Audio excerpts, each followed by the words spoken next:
my channel. Thank you so much for joining me, for hitting that subscribe and that bell. It is so appreciated. If you're new, bienvenidos. If you are already joining me on this journey, you know what's coming next. And the title probably says it, but nonetheless, today we will be dipping into a foundation and everything that has to do with face, really. So I'm so excited for this. Once again, if you're following me, you know how we got here. If you are new and you're wondering how we got here, please check my description down below. It's going to have all the links there so you'll know how I got here. So let's get right into it. We are going to start with the tools and then we're going to go right into it. But first, I'm just going to put on this primer because I want it to set. Now, for my primer, I do like to use a sponge. I know a lot of people like to put on their primer with their fingers, and there's nothing wrong with that so long as you have washed your hands already, because the secret to a flawless finish is a solid base. So you want to make sure that you have a solid skincare routine already in place, and you want to avoid touching your face as much as possible. If you are going to touch it, please wash your hands. You know, you're wondering why you have that random breakout. Well, if you're anything like me, it's because I was frustrated and touched my face way too much. So I am going to start with this. I'm just going to pump on here the primer, and I'm just going to put it all over my face while I talk a little bit. So another reason why I like to put the primer on with a sponge is because I feel like it goes in my skin a little bit better. It eliminates the texture, and that's a problem that I have here. I get a lot of compliments with the finish of my foundation. This is probably my biggest trick that I've noticed that I do differently than other people. Just apply it with the sponge. Helps really get in there. The primer that I like to use is Milk Hydro. This one is actually helping the redness in my skin. So if that's something that you have an issue with, I highly recommend this. I have very sensitive and dry skin, and this has been the best foundation or primer that I've used. So while that's drying, now the simple tools that you are going to need are sponges and brushes, along with the obvious product. The brushes I like to use for powders, and the sponges I use for creams and liquids. You don't necessarily have to do that. However, that is the best result that I've found. I used to put on my foundation religiously with a brush. While there's nothing wrong with that, and I'm certain that you do it beautifully, I cannot. It's streaky, and it's just harder to blend into your face. I just don't like it anymore. So maybe maybe I'm using the wrong brush. So please let me know if you guys use a different brush. The brushes that I like to use for my powders are just bronzer, blush, highlighter, and this one I use for removing the powder for baking. So, simple 4 brushes, and then sponges. You probably go to the store and you wonder if every sponge is the same and why there's so many shapes. Well, it's just a personal preference. You can tell the density of them. This one's really squishy. This one's probably your basic beauty blender here. This one I received as a gift, so I'm not sure on the price or where to buy it. I've actually never purchased beauty blender. I just go to Morphe, buy them there, get them on Amazon, which is where I got this one. Super soft. And then this one, this shape is for contouring, and I have had very good results with this one. I've tried to contour with these and it doesn't quite do the job quite right. So this one I do recommend this shape for contouring. These pretty much do the same thing. I could put primer on with both. I could put foundation on with both. So there's that. Those are pretty much the only tools that you really need for your face. I do have a silicone sponge that's on its way. Now, there's mixed reviews on that. I will let you guys know how it works. I've never tried one before. I got it for my primer because I do like to put a sponge with it. The only downside is that the sponge does absorb a little bit of product. So we'll see how it goes. So now that my face is dry with the primer, the next step I want to do is get my foundation. The full coverage foundation I use is Huda Beauty, shade Custard. So this one is definitely full coverage. I do not use this foundation on a daily basis because it is, oh, she's thick. So I normally just use the stick foundation from Milk. That one is also supposed to help with your skin. And right now I am on a mission because I am getting married. There's a wedding in a couple days, so I just want this to be as calm as possible. If you are using Huda for the first time, 1 pump is enough, maybe 1.5. 2 pumps is too much, and you'll see she is just thick and she is full coverage. Just grab the sponge, a couple dabs here. You just want to make it as even as possible. As you can see, this is very full coverage. It is awesome for your glam looks. You feel very protected. It does last an entire day. I have actually used this one for, excuse me, I'm going to grab a mirror here. You're a little too far for me. But I have used this foundation for my engagement photo shoot, and that took about a good 8 hours. So it lasted. I did not have to reapply. It did not kick. It did not give me any shine. It did not give me a flashback. It was virtually perfect. So as you can see, this is 1 coat, and I do not need to apply more. Now you may be wondering why here it looks like I'm off a little bit, but that is on purpose. I personally do not like to put on too much concealer because it does get a little heavy. That could just be because everything else I have is really heavy, so that could just be it.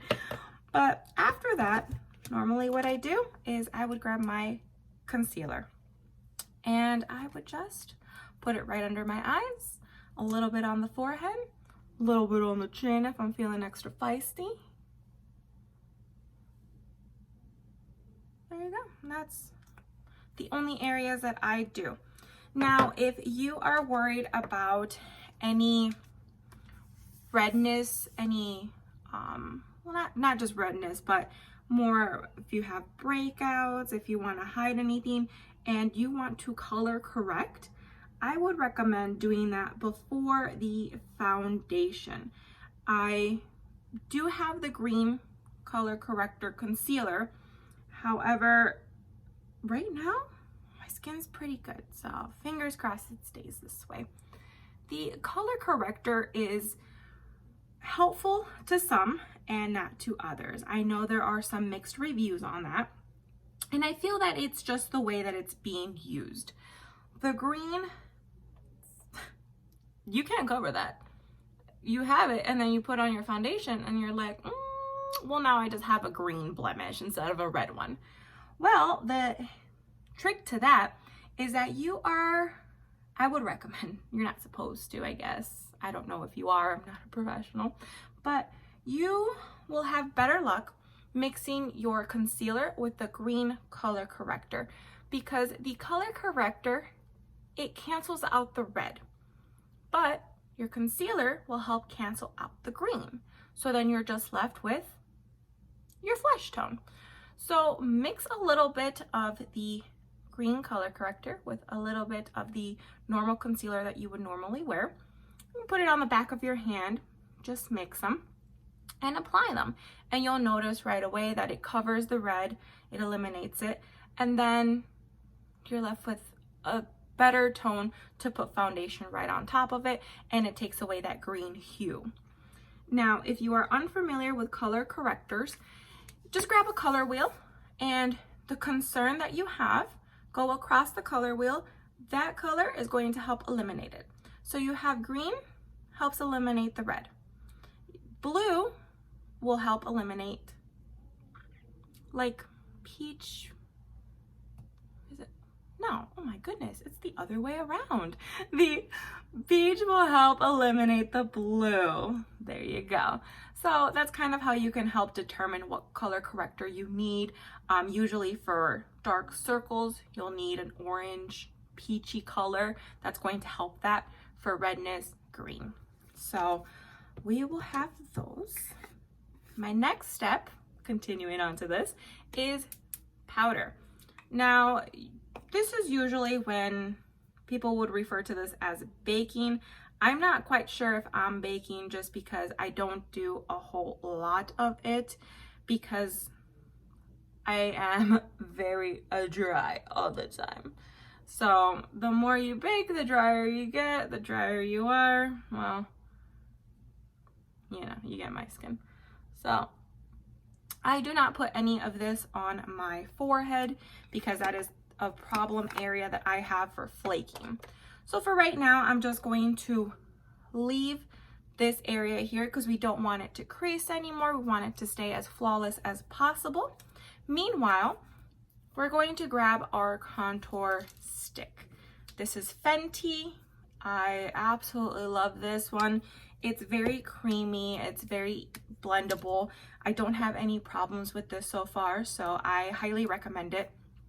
But to be fair, I don't think I've tried any other ones. So I just tried this for the first time and I fell in love with it, and I've used it ever since. That's all I replace it with.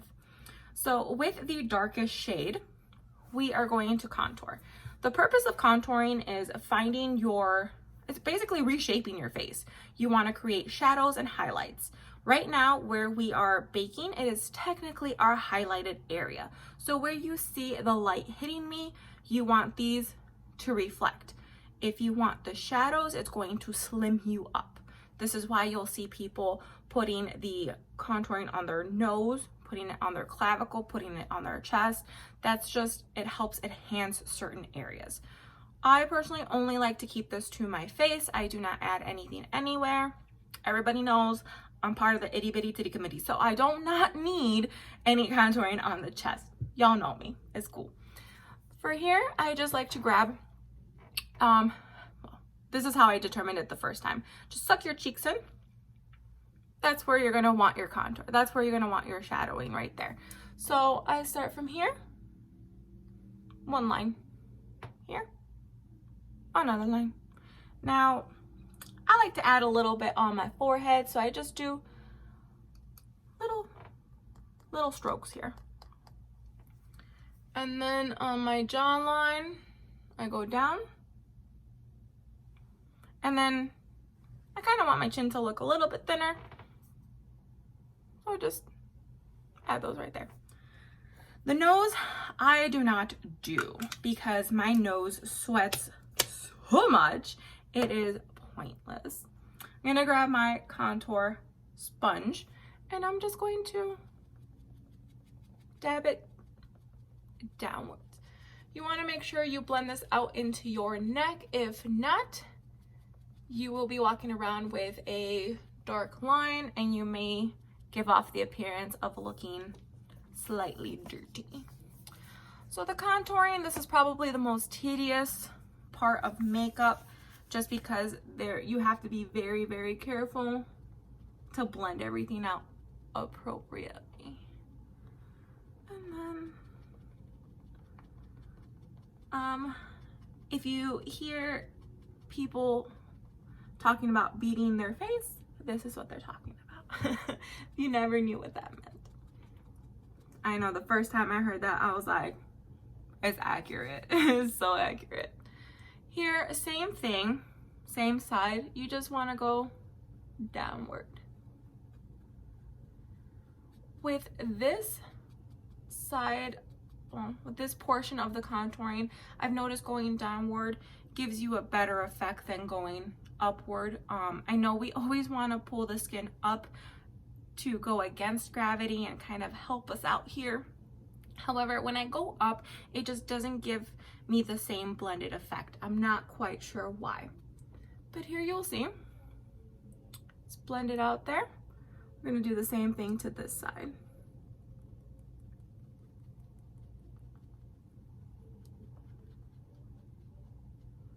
So it's not too much. There we go. Okay. And then while we have the baking still on, the baking powder, look at that. We are going to grab a bronzer. I have the Laura Mercier bronzer in shade 04. So comes this cute little compact. I like to grab my brush, swirl it around. The same area that you put your contour on your cheeks, you want to follow those lines. You don't want to grab it straight from the pan and just make a line. No. You want to just dab it a little bit, go along your forehead, and then blend it out. Just want to keep blending.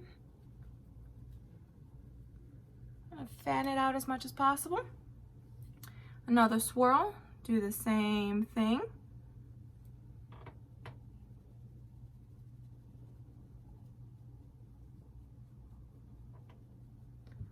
There you go. You can do your jawline again. You can add a little down your neck if you'd like, however you'd like. The next step, while you still have your powder on, is grabbing a blush. This blush, also Laura Mercier, color Rose. Now my brushes, if you are wondering where I got them, Amazon? It's a unicorn, like it's gotta be from Amazon, right? This is actually the only brush I kept from the collection, so I mean, I'll let you guys know where I got it from, but this is the only brush I kept, so that's something, right? Now for the blush, as you notice, I just put it straight onto my face without smiling, as many mothers have taught their children. Now it's supposed to be for the apples of your cheeks. I believe that's what it's called. Don't quote me, don't come at me, I'm sorry. I was taught to smile and dab it right there. The only problem with that is when you relax your face again, that comes down. So what I do is it's kind of like smiling without smiling. It would be right there and I bring it up. You can go as high as up here. You can go as loud as you want. Blush, I personally do not think you can add too much blush. I love blush. Now grab a powder or a powder brush, and now we're going to just wipe away the excess. Oh, my eyelashes are way too big for this. Look at that. Absolutely wonderful. Now, the next step would be highlighter. You can do powder, you can do liquid, both work phenomenally. I am going to go with a powder today. It's going to be Wet Dream Supreme Frost by Jeffree Star. With this one, just grabbing a smaller, a little bit more dense brush here, just a swirl. If you have the Supreme Frost, you know a little bit goes a very long way. The only thing I don't like about these is that they do not have a mirror, so it makes it a little bit more difficult. But we'll grab another mirror. And the highlight, start here and bring it down. And then just fan it up. I would not recommend starting on your cheek because then you could have a big glob right there and it takes a lot more working into to blend that out versus starting at your temple, bringing it down. It's far easier to blend out. Oh, got some powder there. Next, you can highlight the areas you want to emphasize. I just do the sides. I do a little bit on my nose, a little bit on the chin, a little bit right here on the lips, just to add a little bit more dimension. Now, another thing that I do like to do is I grab a smaller brush, dip into your highlight, and just go in the corners of your eyes and on your brow bone. It just adds a little something. Oh, I have a hair. Dip into it again. There we go. All right.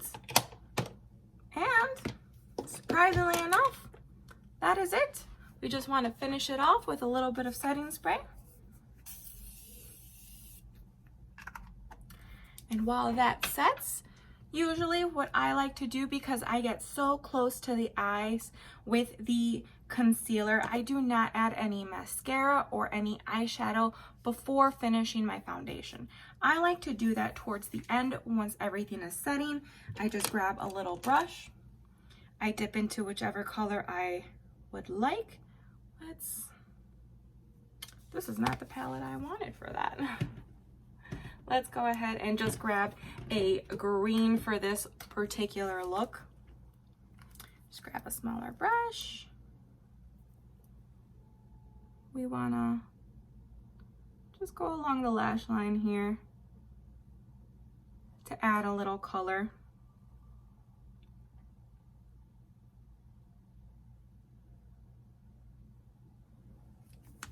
There we go. Doesn't take a lot. We just want to add a little bit of mascara.